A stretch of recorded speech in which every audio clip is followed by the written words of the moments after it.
নমস্কার, আমি পার্থসারথী মুখোপাধ্যায় আর আপনারা দেখছেন সঙ্গে পার্থসারথী। রাজ্যে ইতিমধ্যেই বিজেপি ক্ষমতা দখলের দিকে এগোচ্ছে। এখনও পর্যন্ত যা ট্রেন্ড তাতে 200-র বেশি এবং তৃণমূল মোটামুটি 80 থেকে 90-এর আশেপাশে এরকম একটা সংখ্যা গিয়ে দাঁড়াতে পারে শেষ পর্যন্ত। আনুষ্ঠানিকভাবে ঘোষণা না হলেও সরকার গঠন করা এখন শুধুমাত্র সময়ের অপেক্ষা। কে জিতলেন কে হারলেন তার ছবি ইতিমধ্যেই পরিষ্কার হয়ে গেছে, কিন্তু আজকে আমি সেসবে যাব না। আজকের যে মূল বিষয়, তৃণমূল কেন এভাবে বিধ্বস্ত হলো এবং উল্টো দিকে বিজেপির এই বিশাল জয়ের রহস্য আসলে কোথায়, কেন বিজেপি রাজ্যে এই প্রথমবার এই বিশাল সাফল্য পেল, আসবো সেই এক্সক্লুসিভ বিশ্লেষণে। আপনারা সবাই সঙ্গে থাকবেন, শেষ পর্যন্ত এই ভিডিওটি দেখতে অনুরোধ করব। মূল ভিডিওতে যাব তার আগে সামান্য নিয়মিত কয়েকটি কথা। এখন আরও আপনাদের এই ধরনের ভিডিও যদি ভালো লাগে আপনারা অবশ্যই লাইক, কমেন্ট এবং শেয়ার করবেন, পৌঁছে দেবেন আরও বহু মানুষের কাছে। চলে আসছি আজকের মূল বিষয়ে। রাজ্যে ইতিমধ্যেই দেখা যাচ্ছে যে উত্তর থেকে দক্ষিণ রাজ্যের কম বেশি প্রতিটি জেলাতেই বিজেপির বিপুল সাফল্য। এখনো পর্যন্ত যা ভোটিং ট্রেন্ড তাতে একটা বিষয় পরিষ্কার, যে তৃণমূল কংগ্রেসের এতদিন যারা ভোট ব্যাংক ছিলেন, যেমন মহিলারা, যেমন সংখ্যালঘু ভোটাররা, যার কথা তৃণমূলকে বারে বারে বলতে হতো, এমনকি উল্টো দিকে বিজেপিও যে কথা বারে বারে বলে এসেছে যে তৃণমূলের পুঁজি কেবলমাত্র সংখ্যালঘু ভোট, বাকি হিন্দু ভোট তৃণমূলের সঙ্গে যাতে না যায় সেই চেষ্টা বিজেপি নেতারা করছেন। এমনকি আমরা যারা বিশ্লেষণ করেছি, আমরাও তৃণমূল কংগ্রেসের সঙ্গে মোটামুটি 29-30% সংখ্যালঘু ভোটের প্রায় পুরোটাই থাকতে চলেছে এরকম আশা করেই, এরকম ভেবেই আমরা আমাদের যে প্ল্যানিং পরিকল্পনা তার দিকে আমরা এগিয়েছি। কিন্তু বাস্তবে যেখানে তৃণমূলের ফলাফল এতটা খারাপ হচ্ছে, তখন একটা বিষয় পরিষ্কার, তৃণমূলের সেই ভোট ব্যাংক এখন আর অটুট নেই। তৃণমূলের মহিলাদের সমর্থন চিরকালই মনে করা হতো দলের একটা বড় সম্পদ। মহিলা ভোট ব্যাংকেও নিশ্চিতভাবে থাবা ফেলেছে বিজেপি, এবং শুধু থাবা নয়, এক বড় অংশের সমর্থন তারা আদায় করে নিয়েছে শহর থেকে গ্রামগঞ্জ, কলকাতা থেকে দূরের জেলা, সাগর থেকে পাহাড়, সর্বত্র। এবং সেটা না হলে এই এত বিপুল উজাড় করা ভোটের সাফল্য কোনোভাবে আসতে পারে না। যদিও ইতিমধ্যে তৃণমূলের তরফ থেকে নানানভাবে অভিযোগ করা হচ্ছে, ইভিএম গণনা কেন্দ্রে নানান রকম কারচুপি ইত্যাদি, আমি সেসব বিতর্কে যাচ্ছি না। সেসব নিয়ে অভিযোগ পাল্টা অভিযোগ, হয়তো পরবর্তীকালে আইন আদালতের দ্বারস্থ হওয়া ইত্যাদি আগামী দিনে চলতেই থাকবে, আমার জানা নেই। কিন্তু ঘটনা হলো, যখন স্বাভাবিক একটি নির্বাচন শান্তিপূর্ণভাবে হয়, মনে রাখতে হবে শরণাতীত কালের মধ্যে এই ধরনের রক্তপাতহীন নির্বাচন আমরা এ রাজ্যে কিন্তু দেখিনি। এই প্রথমবার কোনো মায়ের কোল ভোটের দিন খালি হতে দেখেনি এই বাংলা। এটা নিশ্চিতভাবে রাজ্যে নির্বাচনের ক্ষেত্রে নির্বাচন কমিশনের একটি বড় সাফল্য, এ বিষয়ে সন্দেহের কোনো অবকাশ থাকতে পারে না। সার ইত্যাদি নিয়ে অনেক অভিযোগ রয়েছে। এখনও পর্যন্ত একটা বিপুল সংখ্যক মানুষ কিন্তু ভোটার তালিকার বাইরেই থেকে গেলেন। প্রশ্ন অনেক কিছু উঠেছে, প্রশ্ন আমি নিজেও তুলেছি, প্রশ্ন এখনও রয়েছে। কিন্তু এটা সত্ত্বেও সাধারণ মানুষের যে রায়, সেটা মাথা পেতে নেয়াই গণতন্ত্রের প্রথম এবং শেষ কথা। বিজেপি নেতারাও অভিভূত। যে 2-4 জনের সঙ্গে তাদের এই তীব্র আনন্দ এবং ব্যস্ততার মাঝেও কথা বলতে পেরেছি ফোনে, তারা ভাষায় কার্যত প্রকাশ করতে পারছেন না যে কিভাবে তারা এই আনন্দ, এই সাফল্য তাদের সেলিব্রেট করবেন। তারা পরিবর্তন এবারে যে আসতে চলেছে সে কথা অনেক বিজেপি নেতা প্রথম থেকেই বলছিলেন, কিন্তু এত উজাড় করে, এত বিপুলভাবে সেই সাফল্য যে আসবে এতটা হয়তো তারাও ভেবে উঠতে পারেননি। যদিও কেন্দ্রীয় নেতারা, স্বয়ং প্রধানমন্ত্রী বা স্বরাষ্ট্রমন্ত্রী অমিত শাহ যখন রাজ্যে বারে বারে সফরে এসেছেন, প্রচারে এসেছেন, তখন এই বিপুল সাফল্যের আঁচ তারা সরাসরি জানিয়েছিলেন। কিন্তু এতৎসত্ত্বেও বিজেপি কর্মী, এমনকি বিজেপি নেতাদেরও একটা বড় অংশ এতখানি ম্যাজিক ফিগারে যে পৌঁছে যেতে তারা সক্ষম হবেন এবং এত বিপুল সাফল্য যে আসবে সেটা অনেকেই হয়তো শেষমেশ আশা করে উঠতে পারছিলেন না। কিন্তু কেন এই সাফল্য? প্রথম কথা, বেশ কয়েকটি জিনিস মনে রাখতে হবে। তৃণমূলের তরফ থেকে সরকারিভাবে নানান রকম ভাতা, নানান রকম সুযোগ সুবিধে মানুষকে পাইয়ে দিয়ে এবারের ভোটেও বৈতরণী পার করার চেষ্টায় ত্রুটি ছিল না বিন্দুমাত্র। কিন্তু অন্যদিকে স্বয়ং কেন্দ্রীয় সরকারের তরফ থেকে যখন নেতা মন্ত্রীরা আসেন, দিল্লির নেতারা কলকাতায় এসে বা রাজ্যে এসে প্রচারে যখন 500-র ভাতা আরও বাড়িয়ে 1000, কখনো 1000-এর ভাতা বাড়িয়ে 2000, কখনো 1500-এর ভাতা বাড়িয়ে 3000, যখন কার্যত দাঁড়িপাল্লায় টানাটানি শুরু হয়ে যায়, এ বলে আমায় দেখ, ও বলে আমায় দেখ, মানুষ তখন অনেক ক্ষেত্রে বিশ্বাস করেন। এবং একই সঙ্গে আরও একটি জিনিস যেটা মানুষের মনে দাগ কেটেছে, প্রথম কথা, মেরুকরণের রাজনীতি এই রাজ্যে কিন্তু একেবারে থাবা গেড়ে ফেলেছে, একথা নিশ্চিত। খুব তীব্রভাবে না এলেও যথেষ্টই প্রবলভাবে, এবং না হলে পরে বিজেপি কোনোভাবে এবারের ভোটে ক্ষমতায় আসতে পারত না। বাংলাদেশে কিছুদিন আগে যে প্রবল উত্তাল পরিস্থিতির সৃষ্টি হয়েছিল এবং তার জেরে সেখানকার যে হিন্দু বিতাড়নের একের পর এক কাণ্ড এবং তৎকালীন সরকারের কার্যত স্থাণুবৎ বসে থাকা এবং বাস্তবে প্রায় মজা দেখার মতন পরিস্থিতি তৈরি হওয়া, এপারে নিশ্চিতভাবে বিজেপির হাওয়ায় একটা বিজেপির অস্ত্রে শান দিতে সক্ষম হয়েছে, তার লাভ ঘরে তুলেছে বিজেপি।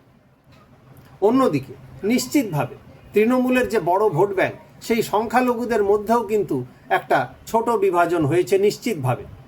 বিজেপির দিকে গেছে কিনা এখনো পর্যন্ত অঙ্কের হিসেবে তা নিশ্চিতভাবে বলা সম্ভব নয়, কিন্তু মালদাতে বিজেপি যেভাবে সাফল্য পেয়েছে তাতে একদিকে কংগ্রেস এবং অন্যদিকে তৃণমূল কংগ্রেস এবং সিপিএম এই চতুর্মুখী প্রতিদ্বন্দ্বিতায় ভোট কাটাকাটির লাভ কিন্তু শেষমেশ চলে গেছে বিজেপির দিকে।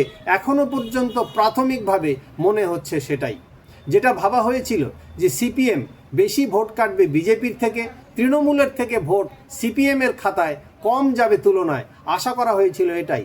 আমি নিজেও আমার যে অ্যানালিসিস এবং এক্সিট পোল, তার আগে ওপিনিয়ন পোল, এই দুটি ক্ষেত্রেই আর্টিফিশিয়াল ইন্টেলিজেন্স দিয়ে যখন এই বিশ্লেষণ আমি করেছিলাম তখনও সেই বিষয়টি মাথায় রাখতে হয়েছিল।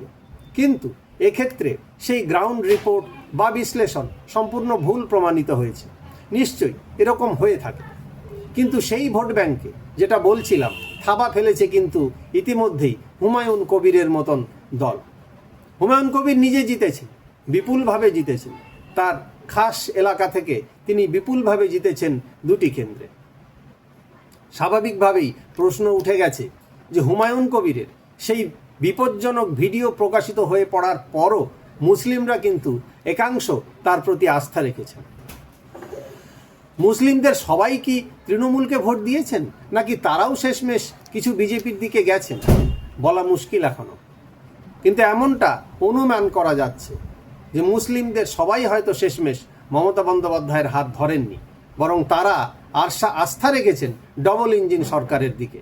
মানুষ মনে করেছেন যে রাজ্যে যে সরকার থাকবে, পিছিয়ে পড়া পশ্চিমবঙ্গ অন্তত বেশ কিছু ক্ষেত্রে রাজ্যে একটা জোয়ার আসতে পারে সরাসরি যদি কেন্দ্রের সাহায্য পাওয়া যায়। যদিও সারা দেশে ডবল ইঞ্জিন সরকারের কি পরিণতি হয়েছে বিভিন্ন রাজ্যে সে কথা চোখের সামনে রয়েছে, কিন্তু মানুষ যখন ভোট দিতে আসেন এবং তাদের হাতের সামনে যখন খুব বেশি এ ধরনের বিকল্প থাকে না, তখন নিশ্চিতভাবেই মানুষ একটা অবলম্বনকে আশ্রয় করে এগিয়ে যেতে চান এবং ভোটের রাজনীতিতে সেটা একটা বড় প্রভাব ফেলে নিঃসন্দেহে।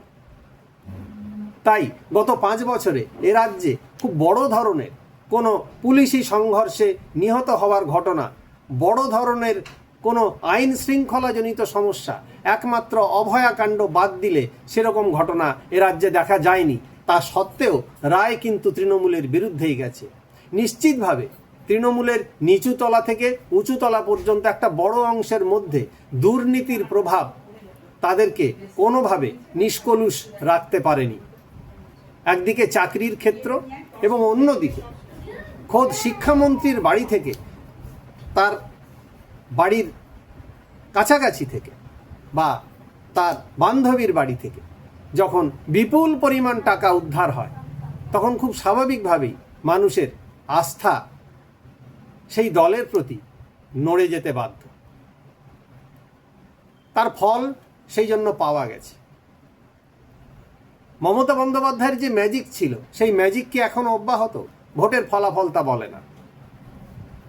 ভোটের ফলাফল তা বলছে না নিশ্চিতভাবেই। যদি সেই ফলাফল দেখা যেত তাহলে অতীতে যে 3টি নির্বাচন আমরা দেখেছি রাজ্যে, তৃণমূল কংগ্রেসকে যে মানুষরা ক্ষমতায় এনে দিয়েছিলেন, যে ভোটাররা আস্থা রেখেছিলেন মমতা বন্দ্যোপাধ্যায়ের নেতৃত্বের প্রতি, তারা কিন্তু এবারে আর সেই আস্থা অটুট রাখতে পারেননি। চুপচাপ ফুলে ছাপ হয়েছে, কিন্তু ফুল বদলে গেছে রং। এক বিপুল জয়, নিশ্চিতভাবে বিপুল পরিবর্তন রাজ্যে। সাম্প্রতিক অতীতে একমাত্র 2011 ছাড়া যার নজির আর নেই। মনে রাখতে হবে, রাজ্যে অর্থাৎ পশ্চিমবঙ্গে যখন সরকার বদল হয় তখন মানুষ সেই দলটিকে উজাড় করে সমর্থন করেন। হাং পার্লামেন্টে এ রাজ্যের মানুষ সচরাচর বিশ্বাস করেন না। অন্তত বাম জমানা এবং তারপর তৃণমূল জমানাও সেই একই নজিরের সাক্ষী থেকে গেল। আগামী দিনে কি হবে? বিজেপির কাছে দায় রয়েছে প্রচুর। তারা যে সমস্ত প্রতিশ্রুতি দিয়েছেন, মানুষ তাদেরকে যে উজাড় করে ভোট দিয়েছে, মানুষ যে তাদের সাম্প্রদায়িক দল বলে মনে করে না, প্রবল প্রচার চালানো সত্ত্বেও মানুষের এই বিপুল সমর্থন বিজেপির প্রতি প্রমাণ করে দিয়েছে যে মানুষ মনে করে যে তারা দাঙ্গাবাজদের পার্টি নন। মানুষ মনে করে যে তারা দুর্নীতির মোকাবিলা করবেন এবং তাদের দলও ক্রমশ বেনজলে ভর্তি হয়ে সেই দুর্নীতির কোলে আশ্রয় নেবেন না। অন্য অনেক রাজ্যে বিজেপির বিরুদ্ধে দুর্নীতির বহু অভিযোগ আছে, আইন শৃঙ্খলা জনিতও অভিযোগের কিছু কম নয়। কিন্তু আগামী দিনে এ রাজ্যে অভয়াকাণ্ডের মতন কোনো ঘটনা ঘটবে না। একেবারে নির্বিচারে গণহত্যা ঘটবে না, দুর্নীতি। মানুষ ভোট দিয়েছেন সেই আশাতে। একই সঙ্গে গরিব, পিছিয়ে পড়া, একেবারে যে সমস্ত মানুষজন রয়েছেন, যে সমস্ত আম ভোটাররা রয়েছেন, তারাও তাদের সহায় সম্বল আশ্রয় তারা পাবেন বিজেপির থেকেও, অতীতে যেরকম পেয়েছেন। এবং সেখানে বিজেপি যতই ব্যবসায়ীদের পার্টি হোক, যতই তারা অর্থবান বিত্তবানদের পার্টি হিসেবে সারা দেশে চিহ্নিত হয়ে থাকুক না কেন, তারা কোনোভাবে এ রাজ্যের পিছিয়ে পড়া মানুষ বা দরিদ্র শ্রেণীর থেকে তারা মুখ ফিরিয়ে নেবেন না। মধ্যবিত্ত বাঙালির ওপর যে সাংস্কৃতিক আগ্রাসনের অভিযোগ উঠবে বলে, সাংস্কৃতিক আগ্রাসনের যে একটা তীব্র আশঙ্কায় বাংলার একাংশ হয়তো ভুগছিল, প্রচার চলেছে বিরোধীদের থেকে। এই মুহূর্তে যারা বিরোধী, অর্থাৎ আমি তৃণমূল কংগ্রেসের কথা বলছি, সেই অভিযোগ বিজেপি নিশ্চয়ই সত্য বলে প্রমাণ করবে না আগামী দিনে। বিজেপিতে মুখ্যমন্ত্রী কে হবেন, দলের বিভিন্ন গুরুত্বপূর্ণ দায়িত্বে কারা থাকবেন, সরকারের বিভিন্ন মন্ত্রী পদে কারা আসবেন, সেগুলো পরের কথা। কিন্তু বিজেপি নেতাদের এই রাজ্যের মানুষ যে বিপুল জনসমর্থনে ভরিয়ে দিলেন, নিশ্চিতভাবে বিজেপি এ রাজ্যের ভোটের ক্ষেত্রে এবং তাদের নিজেদের দলের অস্তিত্বের ক্ষেত্রে একটি সম্পূর্ণ বৃত্ত শেষ করল। এ রাজ্য থেকেই বিজেপির আদি দলটির জন্ম হয়েছিল প্রয়াত শ্যামাপ্রসাদ মুখোপাধ্যায়ের হাত ধরে। বিজেপি দীর্ঘ বহু বছর এ রাজ্যে প্রাণপণ চেষ্টা করেও তারা ক্ষমতা থেকে বহু দূরেই থেকে গিয়েছিল। তাদের গায়ে দেগে দেওয়া হয়েছিল অবাঙালিদের পার্টি, তাদের গায়ে দেগে দেওয়া হয়েছিল সাম্প্রদায়িক পার্টি। বিজেপি সাম্প্রদায়িক কি সাম্প্রদায়িক না, সে পরের কথা, সে তর্কের কথা। কিন্তু এ রাজ্যের মানুষ তাদের সমর্থন বিজেপির প্রতি উজাড় করে প্রমাণ করে দিয়েছেন তারা পরখ করে দেখতে চান। গণতন্ত্রে সুযোগ দেয়া একটা বড় বিষয়। বিজেপির নেতারা, বিজেপি দল এ রাজ্যের মানুষের কাছ থেকে একটা বড় সুযোগ পেয়েছে। এখন আশা আগামী দিনে তারা সেই আশা যথাযোগ্য মর্যাদায় পূরণ করবেন। কেমন লাগলো আজকের এই ভিডিও আপনারা অবশ্যই মন্তব্য করে জানাবেন। লাইক, কমেন্ট এবং শেয়ার করে পৌঁছে দেবেন আরও বহু মানুষের কাছে। আজ তাহলে এই পর্যন্তই। নমস্কার, ধন্যবাদ, ভালো থাকবেন।